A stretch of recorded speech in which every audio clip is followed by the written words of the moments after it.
నిజమైన క్రైస్తవుడు లేదా భక్తి కలిగిన క్రైస్తవులు ఒక రకమైన క్రైస్తవులు. వీరు 100% క్రైస్తవులుగా అన్ని విషయాలలో ఉంటారు.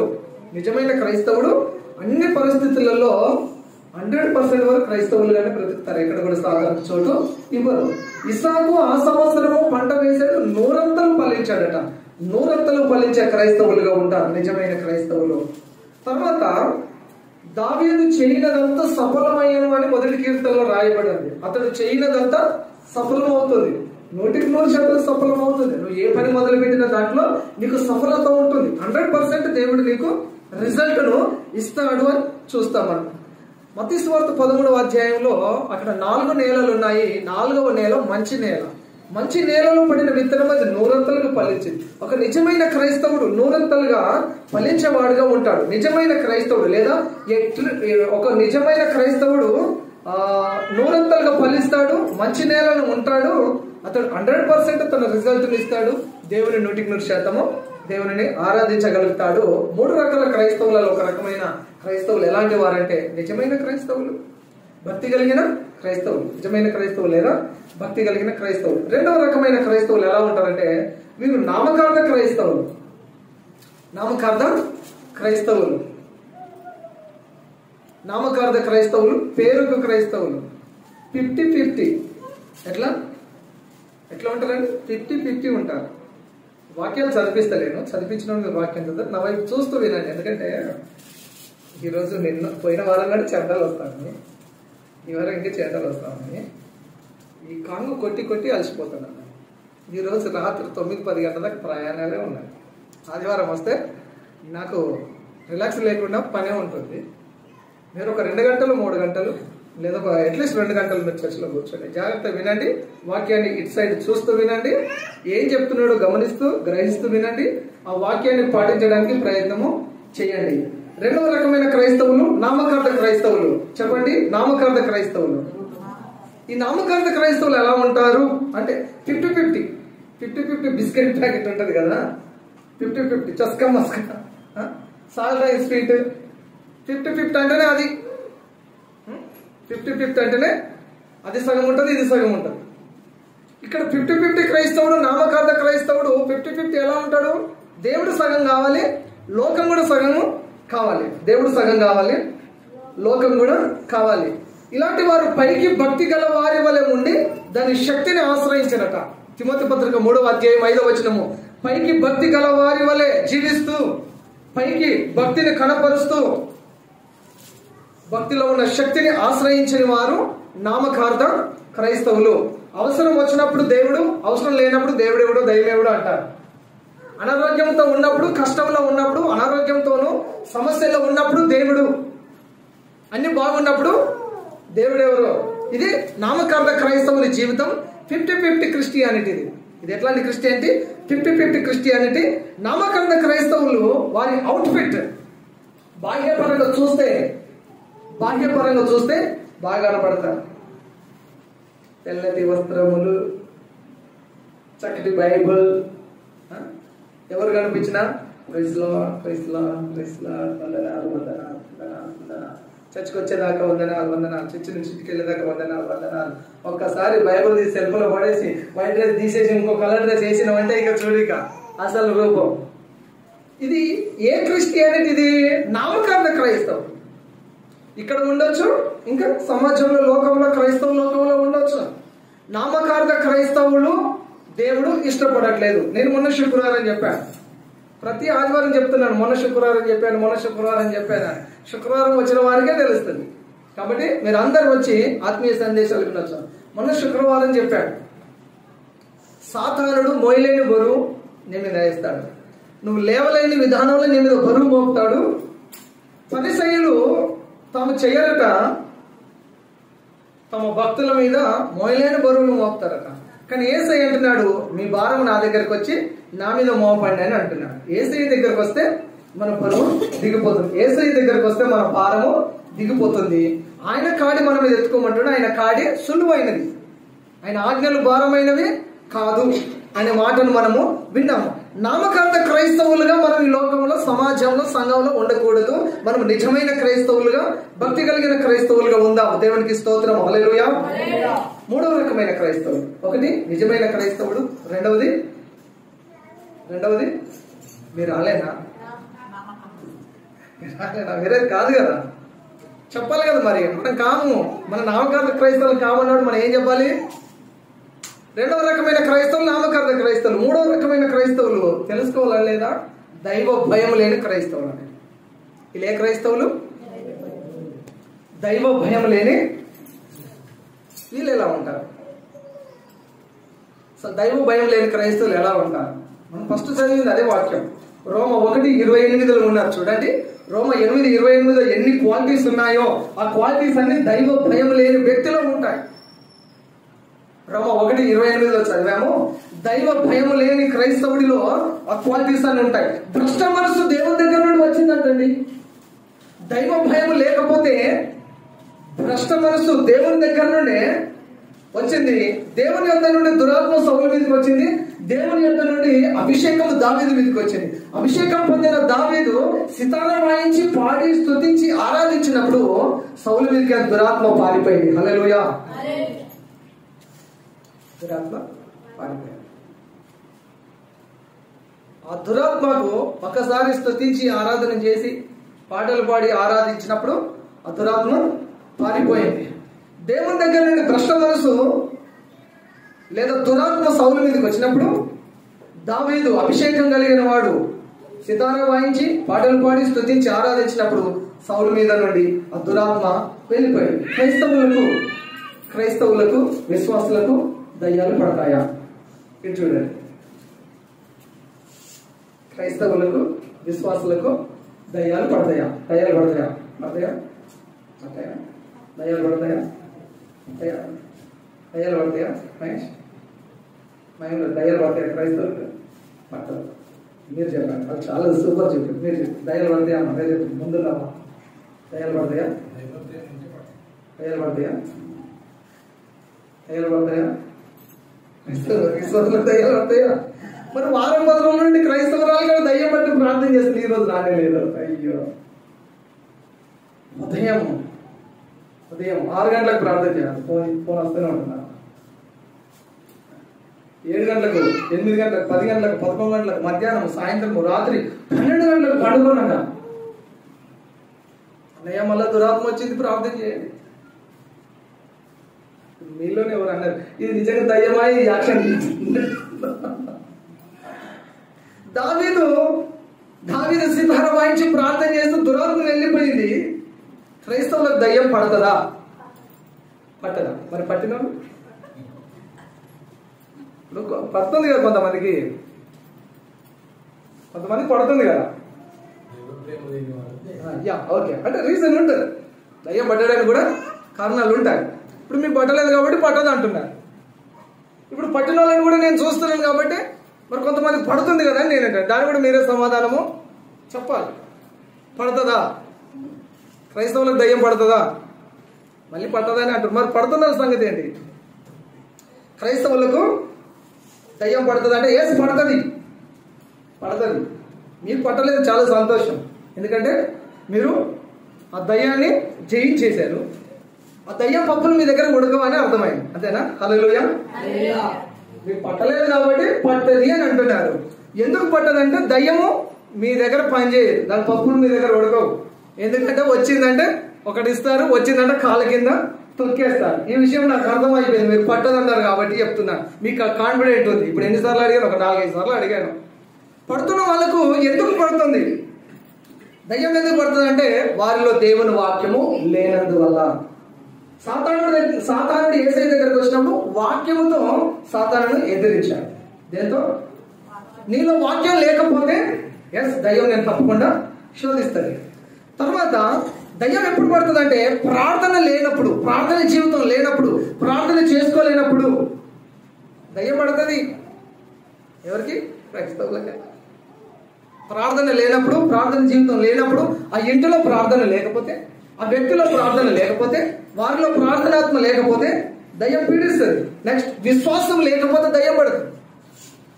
విశ్వాసం లేకపోతే, ఆత్మీయ జీవితం లేకపోతే దయ్యం పడుతుంది. సంఘ సహవాసం లేకపోతే కూడా దయ్యం పడుతుంది. సంఘ సహవాసం, సంఘంలోకి రా. ఎక్కడెక్కడ ఒంటరిగా ఉంటే సాతానికి చిక్కిపోతావు. ఎక్కడ దొరుకుతావు సాతానుకు? అందరు వచ్చి చర్చిలో ఉంటే నువ్వు బయట ఉన్నావు అనుకో, నువ్వు సాతానుకు దొరికావు. ఇక దొరికితే ఏం చేస్తాడు తెలుసు కదా, రకరకాలుగా చేస్తాడు. ఒకరికి దయ్యం బట్టి పీడిస్తాడు, దయ్యం పట్టింది అంటాడు.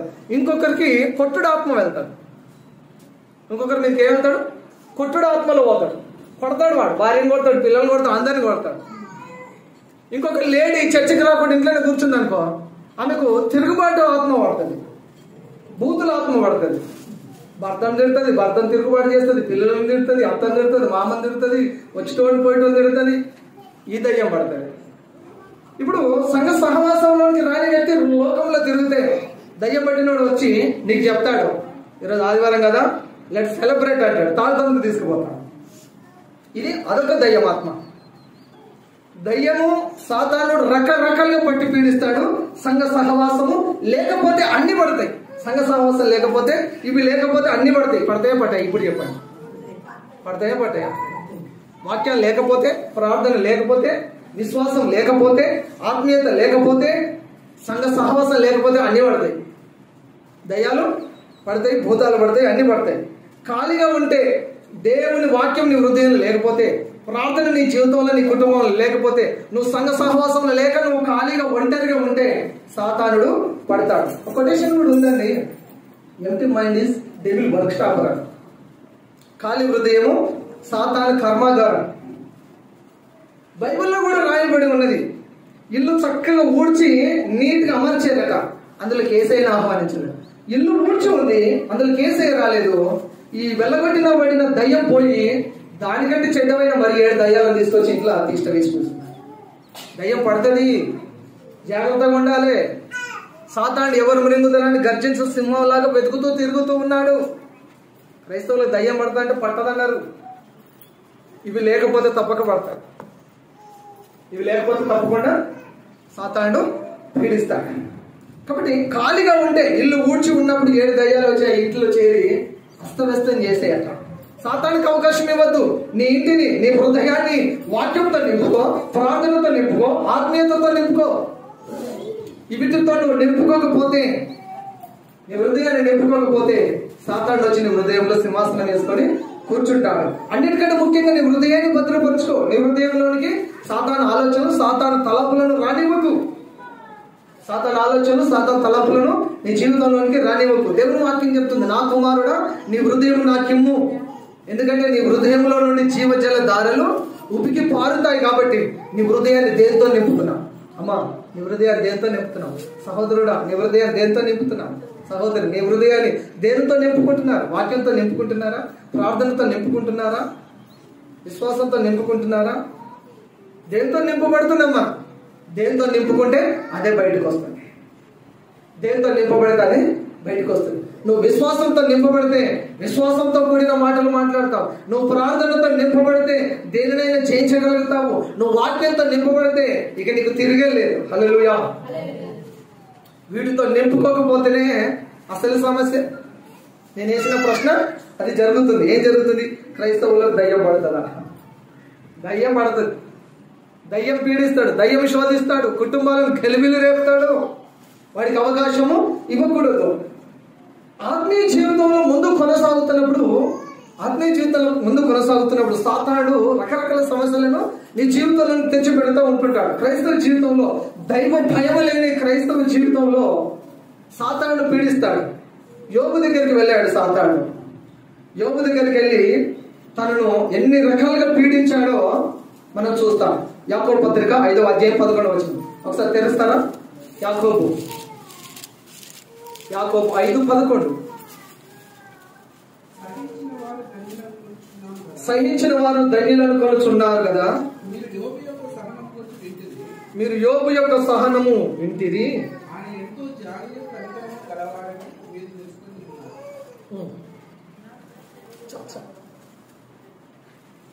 తట్టుకునే శక్తి. 3 రకాల క్రైస్తవులు అని చెప్పాను కదా, ఒకసారి రిపీట్ చేస్తారా? 3 రకాల క్రైస్తవులు. ఒక రకమైన క్రైస్తవులు ఎవరైనా ఇప్పుడే చెప్పాను. 3 రకాల క్రైస్తవులు అని చెప్పాను. ఒక రకమైన క్రైస్తవులు నిజమైన క్రైస్తవులు, మీలాంటి క్రైస్తవులు అండి. ఒక రకమైన క్రైస్తవులు ఎలాంటి వారు? నిజమైన క్రైస్తవులు లేదా భక్తి కలిగిన క్రైస్తవులు. రెండవ రకమైన క్రైస్తవులు ఎలాంటి వారంటే నామకార్థ క్రైస్తవులు. చెప్పండి. మూడవ రకమైన క్రైస్తవులు దైవ భయం లేని క్రైస్తవులు. మూడు విషయాలు చెప్పి నేను క్లోజ్ చేస్తాను ఇక్కడ ఇంకొక 10 నిమిషాలు. మొదటిది తట్టుకునే శక్తి. యోబు గురించి చదివాము కదా, యాకోబు పత్రిక 5:11లో యోబు సహనం గురించి మీరు వింటిరు కదా. యోబు సహనం గురించి మీరు వింటిరు కదా. ఏమని విన్నాము? ఆ యోబు గ్రంథం మొదటి అధ్యాయంలో చూస్తే యోబు అంత ధనవంతుడు లేడు. ఆ దేశంలో, ఊజు దేశంలో యోబు అంత ధనవంతుడు లేడు. అతనంత యథార్థవంతుడు లేడు. అతనిలాగా చెడుతనమును విసర్జించిన వాడు లేడు. అతనిలాగా యథార్థవంతుడు లేడు. అతనిలాగా న్యాయవంతుడు లేడు. అతనిలాగా దేవుని ప్రేమించేవాడు లేడు. బహు ఆస్తి కలిగి, బహుమంది పనివారిని కలిగి ఉన్నవాడు యోబు. అటువంటి యోబు జీవితంలో ఎటువంటి శ్రమలు వచ్చాయి అంటే సాతానుడు దేవుని దగ్గరికి వెళ్ళి పర్మిషన్ తీసుకొని వచ్చాడు యోబును శోధించడానికి. యోబు తట్టుకుంటాడా తట్టుకోడా అని పరీక్ష. యోబు విశ్వాస జీవితానికి పరీక్ష ఎదురైనప్పుడు ఆయన తట్టుకొని ఉన్న విషయాన్ని మనం బైబిల్ ద్వారా నేర్చుకుంటాం. 10 మంది పిల్లలండి, 7 కుమారులు 3 కుమార్తెలు చనిపోయారు ఒకటే రోజు. సంవత్సరానికి ఒకటి కాదు, ఒకటే రోజు 10 మంది పిల్లలు చనిపోయారు. 11,500 పశువులు, అనగా గొర్రెలు, ఒంటెలు, ఎద్దులు, గాడిదలు మొత్తం కలిపి 11,500 పశువులు. మీరు ఆ మొదటి అధ్యాయం చదివితే ఆ పశువుల లెక్క తెలుస్తుంది. అన్ని పశువులు ఒకటో రోజు చచ్చిపోయాయి. అంత మాత్రం కాదు, 100 మంది పనివారు కలిగిన వాడు 100 ఎకరాల పంట పొలాలు కాలిపోయాయి. శత్రువులు వచ్చి కాల్ చేసేసారు. దెబ్బ మీద దెబ్బ, సమస్య వెంబడి సమస్య, శోధన వెంబడి శోధన. ఒక వార్త విని దాన్ని జీర్ణించుకునే లోపు, ఆ షాక్ నుంచి బయటపడే లోపు మరొక సమస్య గురించి వినడం. చివరికి భార్య దూషించి వెళ్ళిపోయింది విడిచిపెట్టి. చివరికి తన స్నేహితులు కూడా తనను నిందించి వెళ్ళిపోయారు. చివరికి తన శరీరం కూడా అనారోగ్యానికి గురి అయిపోయింది. ఏమి చేయాలో అర్థం కాని పరిస్థితులలో అంత పెద్ద ధనవంతుడు, అంత పెద్ద ఆస్తిపరుడు, అంత పెద్ద విశ్వాస వీరుడు భయంకరమైన శ్రమలు ఆయన మీద పుట్టినప్పుడు తాను గోనెపట్ట ధరించుకొని బూడిదలు కూర్చొని చిల్ల పెంకు తీసుకొని కురుపులు గీరుకుంటా ఉన్నాడు. ఎంత దయనీయమైన పరిస్థితి, ఎంత విచారకరమైన పరిస్థితి. ఏమి చేయాలో అర్థం కాని అయోమయ పరిస్థితిలో యోబు తన అనుభవాన్ని లేదా తను జీవించిన జీవితం, తన జీవితంలో ఎదురైన ప్రతి దానినైనా తట్టుకొని నిలబడ్డాడు. చివరికి 200 ఆశీర్వాదాలు పొందాడు. హల్లెలూయా. యోబు 1వ అధ్యాయం 20వ వచనం 22వ వచనం ఇన్నిటిని కోల్పోతే ఆయన చెప్పిన మాట ఒకే ఒకటి, యెహోవా ఇచ్చెను, యెహోవా తీసుకొని పోయెను, ఆయన నామమునకే స్తుతి కలుగును గాక. ఆయన మాట విషయంలో కూడా ఎవరిని నిందించలేదు, ఎవరిని తిట్టలేదు. ఆయన తట్టుకున్నాడు. ప్రియ సహోదరి సహోదరులారా, తట్టుకునే శక్తి కలిగి ఉండాలి. అది దేవుని ద్వారానే మనకు లభిస్తుంది. ఒకసారి మనం ఆలోచన చేద్దాము. యోబు అన్ని సమస్యలు వచ్చాయి, వాటిని తట్టుకున్నాడు. మనము కూడా తట్టుకోవాలని మనకు దేవుని వాక్యము సెలవిస్తా ఉంది. మన శరీరం ఉంది కదమ్మా, నా వైపు చూస్తుందండి. శరీరం ఉంది కదా, ఇప్పుడు భయంకరమైన ఎండలు కాస్తాయి, ఇంకా స్టార్ట్ అయ్యాయి. ఇప్పుడే భయంకరమైన ఎండలు వస్తాయి. ఈ ఎండకు మన శరీరము తట్టుకుంటుంది. ఈ ఎండకు అనుగుణంగా మన శరీరం మారుతుంది. తర్వాత ఏ సీజన్ వస్తుంది? వర్షాకాలం వస్తుంది. 24 గంటలు నువ్వు వర్షంలో ప్రయాణం చేసి, వర్షంలో పని చేసి, బురదలో పని చేసిన ఆ చలికి నీ శరీరం అనుగుణంగా మారి దానికి తట్టుకోగలుగుతుంది. ఆ తర్వాత భయంకరమైన ఎముకలు కొరికే చలి వస్తుంది, చలికాలం వస్తుంది. ఆ చలికి అనుగుణంగా నీ శరీరం మారుతుంది, ఆ చలిని కూడా తట్టుకోగలుగుతుంది. మన శరీరం ఎండను, వానను, చలిని 3 కాలాలు అందులో ఉన్న బాధను, సమస్యను తట్టుకుంటుంది, దానికి అనుగుణంగా మారుతుంది. కానీ మన మనసు మానసికంగా వచ్చే బాధలను, మానసికంగా వచ్చే ఇబ్బందులను మన మనసు తట్టుకోలేకపోతుంది. అర్థమవుతుందమ్మా? మన మనసు తట్టుకోలేకపోతుంది, మన మైండ్ తట్టుకోలేకపోతుంది, మన బ్రెయిన్ హీటికి పోతా ఉంది, తట్టుకోలేకపోతుంది. కాబట్టి ఈనాడు అనేకులు సూసైడ్కో, గురికి, రకరకాలుగా తనువును చాలించడానికి ప్రయత్నాలు చేస్తూ ఉన్నారు. మానసికంగా, మెంటల్గా వాళ్ళు చాలా డిస్టర్బ్ అయిపోయి నేను తట్టుకోలేని బాబోయ్ అని చెప్పి తల బాదుకుంటా ఉన్నారు ఈనాడు సమాజంలో. కానీ దేవుడి వాక్యం చెప్తుంది, ఫిలిప్పీ పత్రిక 4వ అధ్యాయం 6వ వచనం 7వ వచనం చూస్తే, దేనిని గురించి చింతపడకూడదు కానీ ప్రతి విషయంలో ప్రార్థన, విజ్ఞాపనలు, యాచనలు హృదయపూర్వకంగా దేవుడికి సమర్పించండి, దేవుడికి తెలియచేయండి. అప్పుడు దేవునికి తెలియజేస్తే అప్పుడు సమస్త జ్ఞానానికి మించిన దేవుని సమాధానము మీ తలంపులకు, మీ మనస్సుకు, మీ హృదయానికి కావలిగా ఉంటుంది. హల్లెలూయా. శరీరము ప్రతిదానిని తట్టుకుంటుంది, శరీరం ప్రతిదానిని తట్టుకుంటుంది, మీ మనస్సు తట్టుకోలేకపోతుంది. మానసికంగా పిచ్చలైపోతా ఉన్నారు ఈనాడు సమాజంలో. మనసు ప్రతిదాన్ని తట్టుకోలేకపోతుంది, మానసికంగా స్ట్రగుల్ అయిపోయి, మానసికంగా నలిగిపోయి జీవితాన్ని సాధించాలనుకుంటున్నారు. ఇట్లాంటి సందర్భమే బైబిల్ గ్రంథంలో ఒకటి ఉన్నది. బైబిల్ గ్రంథంలో ఒకటి ఉంది, మనం చూడొచ్చు. మానసికంగా మనం తట్టుకోవాలంటే, మెంటల్ గా మనం తట్టుకోవాలి అంటే, తట్టుకునే శక్తి కావాలంటే విల్ పవర్ కావాలి, ఆత్మస్థైర్యం కావాలి, ధైర్యం కావాలి. ఈ ధైర్యం ఎలా వస్తుందంటే దేవుని ద్వారా వస్తుంది. దేవుని ద్వారా మానసికంగా స్ట్రాంగ్ అవ్వగలుగుతాం. దేవుని వాక్యం చదవడం ద్వారా, ప్రార్థన చేయడం ద్వారా, విశ్వాసం ద్వారా మనం స్ట్రాంగ్ అవుతాం. విశ్వాసం లేనివారు, ప్రార్థన జీవితం లేనివారు, వాక్యం లేనివారు మానసికంగా స్ట్రగుల్ అయిపోయి జీవితాన్ని చాలించాలనుకుంటాం. కానీ నిజమైన క్రైస్తవుడు సూసైడ్కి వెళ్ళాడు. హల్లెలూయా. నిజమైన క్రైస్తవుడు ఆత్మహత్య ప్రయత్నం చేయరు. నిజమైన క్రైస్తవుడు స్లీపింగ్ టాబ్లెట్లు తినడమో, ఉరి పోసుకోవడమో, ఇట్లాంటి పిచ్చి పనులు క్రైస్తవురాలు చేయరు. నీకు ఎన్ని సమస్యలైనా రాని, ఎన్నటి కూడా నువ్వు ఆత్మహత్య యత్నము చేయకూడదు. యోగు అట్లా అంటే మరి ఎన్నిసార్లు ఉరి పోసుకోవాలి? యోగు జీవితంలో ఎన్ని సమస్యలు వచ్చాయి? 10 మంది పిల్లలు చచ్చిపోయారండి. మనకు ఒక్కడు కూడా చావలేడు కదా, ఎందుకు చచ్చిపోవాలని ఆలోచన? మన ఆస్తి మనం నష్టపోయింది, 1 లక్ష నష్టపోయామా? పరిస్థితులు కొన్నిసార్లు గందరగోళంగా మారుతాయి. చీకటి అయింది, సాయంత్రం చీకటి అయింది, చీకటి ఉంటుందా జీవితం అంతా? ఉదయం వెళ్తురు రాదా?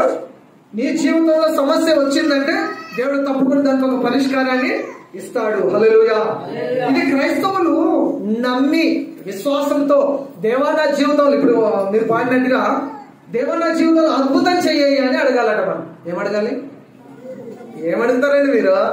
అద్భుతం చేయి ప్రభు అని అడగరే. అద్భుతం చేయమని అడగండి. ఎట్లా చేయడు దేవుడు? నీకు చేయకపోతే ఇంకెవరికి చేస్తాడు దేవుడు అద్భుతము? ప్రభు నా జీవితంలో అద్భుతం చెయ్యి. యోబు 100 ఎకరాల పంట నష్టపోయింది, 1000 పశువులు నష్టపోయాయి. ఆ రేంజ్ లో మనకి ఏమైనా నష్టం కలిగిందా ఆత్మహత్య చేసుకోవడానికి? క్రైస్తవులు, నిజ క్రైస్తవులు ఆత్మస్థైర్యం కలిగి, ధైర్యము కలిగి ప్రతి దానిని ఎదుర్కొంటారు. ఎదుర్కొనే శక్తిని నాకు ఇవ్వు ప్రభువా, తట్టుకునే శక్తిని నాకు ఇవ్వు ప్రభువా అని మీరు ప్రతి వారు అడగండి. తట్టుకునే శక్తి మొదటిది ఏంటిది చెప్పండి? తట్టుకునే శక్తి చెప్పండి. మీ నోటమో చెప్పండి. ఏ శక్తి కావాలి? శరీరం తట్టుకుంటుంది ఎండకు వానకు, మానసికంగా నేను ఈ సమస్యను తట్టుకునే శక్తి నాకు ఈ ప్రభు అని అడగండి. డెలివరీ అప్పుడు అటు సైడ్ కాదు, పురుషుల సైడ్ కాదు, ఇటు సైడ్ చెప్తా. డెలివరీ అప్పుడు ఎంత నొప్పిని అనుభవిస్తారమ్మా? ఒక మాటలో చెప్పాలంటే అది పునర్జన్మ అని అంటారు స్త్రీలకు. మళ్ళీ బతికి బయటకు వస్తారో రారో తెలియని పరిస్థితుల్లో మీరు పురిటి నొప్పులను భరిస్తారు. జీవితంలో ఎదురైకి సమస్యలు ఎంతమో ఆ సమస్య ఎదురైకి ఆర్థిక సమస్య ఎంతమా, కుటుంబ సమస్య ఎంతమా, మారని భర్త గురించిన ఏడుపు, త్రాగబోతు భర్త గురించి, మాట వినని భార్య గురించి, ఈ సమస్యలు చాలా చిన్నవే, తేలికపాటివే. నువ్వు కరెక్ట్ ఉపవాసం ఉండి ప్రార్థన చేసి ఈ సమస్య కొరకు ప్రార్థన చేస్తే చాలా స్పీడ్ గా నీ జీవితంలో కార్యం జరుగుతుంది. హల్లెలూయా, హల్లెలూయా. ఏ శక్తి కావాలి మనకు? ఫస్ట్ తట్టుకునే శక్తి కావాలి. ఫస్ట్ ఇది రావాలి, తట్టుకునే శక్తి కావాలి. బైబిల్లో చక్కటి ఉదాహరణ, దావీదు యుద్ధం చేసి ఇంటికి వచ్చే వరకు ఊరంతా పట్టణంతో తగలబడిపోయింది. సిక్లకి వచ్చాడు. 1 సమూయేలు గ్రంథం 30వ అధ్యాయంలో మీరు గమనిస్తే, మీరు తెరిచిపెట్టుకొని చూసి అక్కడ ఉండగలిగితే సిక్లకి వచ్చాడు. ఆయనతో పాటు 300 మంది పనివారు కూడా అక్కడికి వచ్చారు. వచ్చే వరకు పట్టణం తగలబడింది. భార్య లేదు, పిల్లలు లేరు. శత్రువులు వచ్చి పట్టుకొని వెళ్ళిపోయారు, చెర పట్టుకొని వెళ్ళిపోయారు. అక్కడికి వచ్చి దావీదు సిక్లకి వచ్చి ఏమి చేయాలో అర్థం కాని కృంగిపోయిన పరిస్థితుల్లో మోకాల మీద కృంగిపోయాడు. శారీరకంగా కృంగిపోయి ఉన్నాడు, మానసికంగా ఆత్మలో నలిగిపోయి ఉన్నాడు. తనతో పాటు వచ్చిన పనివారు మనిషికి ఒక రాయి పట్టుకున్నారు, నీ వల్లనే మా భార్య బిడ్డలని కోల్పోయినామని. అప్పటి వరకు జైలు కొట్టారు దావీదుకు, నీవే మా నాయకుడు మా లీడర్ అన్నారు. ఇప్పుడు రాళ్ళు పెట్టుకున్న దావీదుని కొట్టి చంపడానికి ప్రయత్నం చేస్తున్నారు. ఏమి చేయాలో అర్థం కాని పరిస్థితిలో దావీదు తన దేవుని గుర్తు చేసుకున్నాడు. తన దేవుని బట్టి ధైర్యం తెచ్చుకున్నాడు. ఏమి చేయాలో అర్థం కాదు. తను నమ్మిన వారు రాళ్ళు విసరడానికి చూస్తున్నారు, తను నమ్మిన వారు తను చంపడానికి చూస్తున్నారు. ఎంతో కృంగిపోయి ఉన్నాడు, మోకాల మీద నలిగిపోయి ఉన్నాడు, ఆత్మలో నలిగిపోయి ఉన్నాడు, శారీరకంగా కృంగిపోయి ఉన్నాడు. దెర్ ఈస్ నో హోప్, ఏ ఆశ లేదు, ఇక నా జీవితం అయిపోయింది అనుకున్నా. కానీ ఇలాంటి సమయంలో మనకు తప్పక గుర్తుకు రావాల్సింది మన నమ్మిన దేవుడు. హల్లెలూయా. మనం నమ్మిన దేవుడు మనకు గుర్తుకు రావాలి. దేవుని బట్టి ధైర్యం తెచ్చుకోవాలి. దేవుని బట్టి ధైర్యం తెచ్చుకున్నప్పుడు మొదటి సమయంలో 30వ అధ్యాయం 4, 5, 6 వచనాలలో దావీదు ఆ కఠినమైన పరిస్థితిని తట్టుకున్నాడు. మొదటిది ఆయన తట్టుకున్నాడు. హల్లెలూయా. నెక్స్ట్ 30వ అధ్యాయం 8వ వచనంలో ఆయన తరిమాడు, దేవుని దగ్గర విచారణ చేశాడు. ప్రభువా, ఈ సమస్య నేను తర్వాత ఇది నా నుంచి పారిపోతుందా? ప్రభువా, నేను పోగొట్టుకున్న దాన్ని నేను తర్వాత నేను తిరిగి సంపాదించుకోగలుగుతానా? దేవుని దగ్గర విచారణ చేసినప్పుడు దేవుడు ఆయన జీవితంలో చేసిన కార్యం ఏంటో తెలుసా? నువ్వు తప్పకుండా నువ్వు తిరిగి పొందుకుంటావు. ఒకటి తట్టుకున్నాడు, రెండవది తరిమాడు, మూడవది 30వ అధ్యాయం 18వ వచనం తిరిగి తెచ్చుకున్నాడు. హల్లెలూయా. తట్టుకున్నాడు, తరిమాడు, తిరిగి తెచ్చుకున్నాడు. దేవుడు నీ జీవితంలో కూడా తప్పక కార్యం చేస్తాడు. దావీదు జీవితంలో చేసిన దేవుడు నీ జీవితంలో, నా జీవితంలో, నీ కుటుంబంలో, మన కుటుంబాలలో తప్పక అద్భుతాలైనా చేసే దేవుడు అయి ఉన్నాడు. నువ్వు తట్టుకోగలిగితే, నువ్వు సమస్యలను తరమగలిగితే తిరిగి సమస్తంలో నువ్వు సాధించుకోగలుగుతావు. ఏది కోల్పోయావో, ఏ ఆరోగ్యాన్ని కోల్పోయావో, ఏ సంతోషకరమైన జీవితాన్ని కోల్పోయావో, ఏ సంతోషకరమైన కుటుంబాన్ని కోల్పోయావో, ఏ ఆనందాన్ని కోల్పోయావో తిరిగి నువ్వు సంపాదించుకోగలవు. అది నా దేవుని ద్వారానే సాధ్యమవుతుంది. హల్లెలూయా, హల్లెలూయా. ఒకటి తట్టుకునే శక్తి నాకు దయచేయి ప్రభువా అని మనం అడగాలి. నువ్వు తట్టుకోగలిగితే తప్పక నీ జీవితంలో దేవుడు కార్యాన్ని చేస్తాడు. రెండవది తప్పించుకునే మార్గం పెట్టాడు దేవుడు. నాకున్న సమస్యలు నీకేం తెలుసు అన్న మాస్టర్ గారు, మీకేం తెలుసు? నా సమస్యలు చెబితే ఒక రోజు సరిపోదు. నాకున్న ఆర్థిక సమస్యలు చెప్తే ఒక రోజు సరిపోదు. నా పిల్లల గురించి, నా కుటుంబం గురించి చెప్తే ఒక రోజు సరిపోదు. నాకున్న సమస్యలు మీకేం తెలుసు, నాకున్న బాధలు నీకేం తెలుసు అని అంటుంటారు. నిజమే ఉండొచ్చు, నేను కాదంటలేను అమ్మా, ఉండొచ్చు. నా వైపు చూస్తూ వినండి. నిజమే మీకు సమస్యలు ఉండద్దు, ఓకే, మాట్లాడకండి, ఇప్పుడే వస్తారు మాట్లాడకండి. అయిపోయింది, ఆల్మోస్ట్ అయిపోయింది వాక్యం. ఏం చేయాలట? రెండవది ఏంటంటే తప్పించుకునే మార్గం. ఉచ్చులో పడ్డావు, అందులో నుంచి బయటపడడం ఎలా? తప్పించుకునే మార్గం అంటారు. కొరింథీ పత్రిక 10వ అధ్యాయం 13వ వచనం ఒక్కటి స్పీడ్ గా చదువుతారా? 3 ముఖ్యమైన విషయాలు చెప్తానన్నాను. ఒకటి తట్టుకునే మార్గం. ఆల్మోస్ట్ మీకు చేరవేయవలసిన సమాచారాన్ని, మిమ్మల్ని మోటివేట్ చేసి మిమ్మల్ని బలపరిచే సందేశాన్ని కంప్లీట్ గా ఆల్మోస్ట్ ఇచ్చేసాను. మీకు 80% ఇచ్చేసాను. ఇంకొక 20% ఒక రెండు విషయాలు మీకు చెప్తాను ఈ రోజు ప్రసంగము. నిజంగా మీరు నమ్మితే పాటించగలిగితే మీకు చాలా ఆశీర్వాదకరంగా ఉంటుంది. తప్పించుకునే మార్గం. మొదటి కొరింథీ 10:13 చదువు.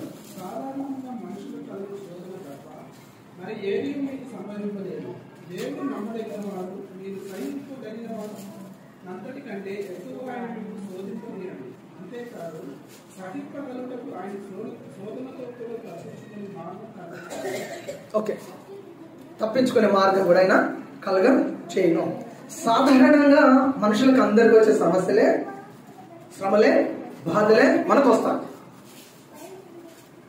దేవుడు నువ్వు సహించేంత వరకే దేవుడు నీకు అనుమతిస్తాడు. నువ్వు సహించలేని నీ జీవితంలో ఇవ్వడు. నువ్వు ఎంతవరకు సహించగలుగుతావు అంతవరకే దేవుడు అనుమతిస్తాడు. నీ శ్రమలో, నీ సమస్యలో, నీ శోధనలో నువ్వు దేవుని కనుక బ్రతిమలాడగలిగితే ఆ సమస్య నుంచి బయటపడే మార్గాన్ని కూడా ప్రభువే నీ ముంగట పెడతాడండి. హల్లెలూయా. ప్రభువే నీ ముందు పెడతాడు. తప్పించుకునే మార్గం బాగా గమనించండి. తప్పించుకునే మార్గం. ఉచ్చులో పడ్డాను, ఎలా తప్పించుకోవాలి? దేవుడు నీ కొరకే మార్గం కాదు, నీ వల్ల కాదు. కొత్త మార్గం వేసుకోవడానికి, దాని నుంచి బయటపడడానికి నీ వల్ల, నా వల్ల, మన వల్ల కాదు, దేవుని వల్ల సాధ్యమవుతుంది. తప్పించుకునే మార్గం. తప్పించుకునే మార్గం వెనకాల ఐగుప్తీయుల సైన్యము వెంటాడుతూ ఉంది. ముందు ఎర్ర సముద్రం ఉంది. ఇప్పుడు మార్గం ఎవరు వేయాలి? దేవుడు వేయాలి. ఎర్ర సముద్రమును కూడా ప్రభు తన ప్రజల కొరకు రెండుగా చీల్చాడండి. ఎంత గొప్ప అద్భుతము కదా. తప్పించుకునే మార్గం. అన్ని సంవత్సరాలు ప్రయాణం చేశారు. 100 సంవత్సరాలు ప్రయాణం చేశారు. ఎన్నో సంవత్సరాలు ప్రయాణం చేసి ఒక అడుగు దూరంలో కణాలలో ప్రవేశించేంత దూరంలో ఉన్నారు. యోర్దాను నది ఎదురుగా ఉంది. ఎరుకో కోట గోడలు కూడా ఎదురుగా ఉన్నాయి. వీటిని మనుషులు తమ బలముతో, తమ శక్తితో, తమ యుక్తితో జయించలేరు. ఉచ్చులాంటి సమస్య. వెనుకకు వెళ్ళలేము. అడుగు దూరంలో ఉన్నాము. డెస్టినేషన్ ప్లేస్ ఎక్కడి వరకు ఉంది? అడుగు దూరంలో ఉంది. యోర్దాను ప్రభు ఏం చేశాడు? ఎకరాసికి చేశాడు. ఎరుకో కోట గోడలను తన ప్రజల కొరకు కూల్చాడు. తప్పించుకునే మార్గం ప్రభువే పెడతాడు, మనం ఆయన మీద ఆధారపడగలిగితే. హల్లెలూయా. తప్పించుకునే మార్గం. ఒకటి తట్టుకునే శక్తి, రెండవది తప్పించుకునే మార్గము, మూడవది యేసయ్య తిరిగి రానయ్యాడమ్మా. హల్లెలూయా. యేసయ్య వచ్చాడు. నీ పాపం కొరకు, నా పాపం కొరకు, మనందరి పాపముల కొరకు, లోక పాపముల కొరకు ఆయన మరణించాడు. సమాధి చేయబడ్డాడు. ఆయన తిరిగి లేచాడు. తిరిగి రానయ్యాడు. హల్లెలూయా. చదువుతారా? అపోస్తుల కార్యం 1:11. అపోస్తులు 1:11. గలిలయ మనుషులారా,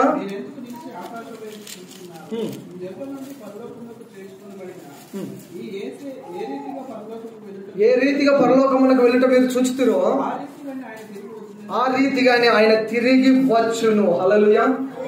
యేసయ్య ఎలా ఆరాధనమై వెళ్ళాడో అదే రీతిగా ఆయన రానై ఉన్నాడు. యేసు ప్రభువు రానై ఉన్నాడు. ఆయన తప్పకుండా వస్తాడు. యేసు ప్రభువు తిరిగి రానై ఉన్నాడు అని అంటే మనకి ఏమర్థమవుతుంది? అసలు మీకు ఏమర్థమవుతుంది? తట్టుకునే శక్తి అన్నామన్నా జీవితంలో ఎన్నో శ్రమలు ఉన్నాయి, నిజంగా తట్టుకోవాలి అని అర్థమైంది. తట్టుకుంటాము. కానీ ఎన్నో శోధనల సమస్యలు ఉన్నాయి. వాటిలో తప్పించుకునే మార్గం కొరకు సతమతమవుతున్నాను. కానీ దేవుని మీద ఆధారపడితే దేవుడిని తప్పించుకునే మార్గాన్ని ఏర్పాటు చేస్తానన్నారు. ఆల్ రైట్, ఇది బాగుంది. మరి ఇప్పుడు యేసుప్రభు తిరిగి రానై ఉన్నాడు. ఇది ఎందుకు వచ్చింది? ఇప్పుడు ఇక్కడ యేసుప్రభు తిరిగి రానై ఉన్నాడు. ఇది ఎందుకు వచ్చింది అసలు ఈ లైన్లో? తట్టుకునే శక్తి, తప్పించుకునే మార్గం, యేసయ్య తిరిగి రానై ఉన్నాడు. ఆనంద్ జై కుమార్ గారు అద్భుతమైన పాట పాడాడు. యేసు మేఘాలపై తిరిగి రానుండగా నిరీక్షణ కోల్పోకు నా ప్రాణమా. యేసు మేఘాలపై తిరిగి రానుండగా నిరీక్షణ కోల్పోకు నా ప్రాణమా. స్తుతి పాడుచు నిన్నే గణపరచుచు ఆరాధించెదనిలో జీవించుచు. యేసు ప్రభువు తిరిగి రానై ఉన్నాడు. నిరీక్షణ విడిచిపెట్టకు. యేసు ప్రభువు వచ్చేంత వరకు ఈ బాధలు, ఈ శ్రమలు, ఈ కష్టాలు ఉంటాయమ్మా. ఎప్పటిదాకా ఉంటాయి ఇవి? ఎప్పటిదాకా ఉంటాయి? మాకేం తెలుసు ఎప్పటిదాకా ఉంటాయి. యేసు ప్రభువు వచ్చేంత వరకు ఈ శ్రమలు, ఈ బాధలు, ఈ కష్టాలు నీ జీవితంలో ఉంటాయి. ఆయన వచ్చినప్పుడు మనం ఆయనతో పాటు ఎత్తబడతాము. ఈ శ్రమలన్నీ ఇక్కడే పోతాయి, ఈ కష్టాలన్నీ ఇక్కడే పోతాయి. ఆయన వచ్చేంత వరకు ఓపిక కలిగి ఉండాలంటే ప్రాణమా, దానికంటే నేను పాడిన దానికంటే ముందు ఇంకొక లైన్ ఉంది. ప్రాణమా కృంగిపోకే ఇంకొంతకాలం యేసు మేఘాలపై. అంటే అంత రాగాన్ని తీయలేక పాడలేను. మీరు ఎవరైనా తీస్తామంటే పాడండి. మీరు పాడమంటే ఇప్పుడు కానుకలప్పుడు పాడండి. ప్రాణమా కృంగిపోకే ఇంకో కొంతకాలం కృంగిపోకు. యేసయ్య మేఘాల మీద రానై ఉన్నాడు. ఆయన వచ్చినప్పుడు ఈ కన్నీరు తుడవబడుతుంది. నీ కన్నీరు తుడవబడుతుంది. నీ వేదన కొట్టివేయబడుతుంది. నీ సమస్యలు తీర్చివేయబడతాయి. ఆయన తిరిగి రానై ఉన్నాడు అన్నప్పుడు మనకులో ఒక సంతోషం రావాలి. ఆయన తిరిగి రానై ఉన్నాడు, నేను ఆయనతో పాటు పరలోకానికి వెళ్తాను అన్నప్పుడు మనలో ఒక గొప్ప ఆనందము రావాలి. దేవుడు నీ జీవితంలో ఏది అనుమతిస్తాడో దానిని తట్టుకో. ఏదైనా సమస్య నీ జీవితంలో ఎదురైనప్పుడు తప్పించుకునే మార్గాన్ని ప్రభు నీ కొరకు పెడతాడు. మర్చిపోతూ ఆయన మీద ఆధారపడడం. కొంతకాలమే ఉంటాయి, ఇంకొంతకాలం మాత్రమే నువ్వు శ్రమను పొందుతావు. కానీ యేసయ్య రానై ఉన్నాడు. ఆయన వచ్చినప్పుడు మనం ఆయనతో పాటు పరలోకంలో ప్రభుత్వం ఉంటాము. అది చెప్పనశక్యంగానే గొప్ప మహిమ ఆనందంలో మనం పాల్గొంటున్నాము. ప్రభు మహిమ కిరీటాన్ని మీద పెడతాడు, నీతి కిరీటాన్ని మీద పెడతాడు. ఆ మహామహిమలో చేరినప్పుడు అసలు మనం ఏమైతామో మనకే తెలియదు. పరవశంతో ప్రభువును చూస్తూ మనం అక్కడే ఉండిపోతాం. ఇవేమి మన జీవితంలో గుర్తుకు రావు. కాబట్టి ఇంకొంత కాలము కృంగిపోకుండా ప్రభు మీద ఆధారపడదాము. అటువంటి కృప దేవుడు మనకు దయచేయను గాక. ఆమె ప్రార్థన చేసుకున్నాం.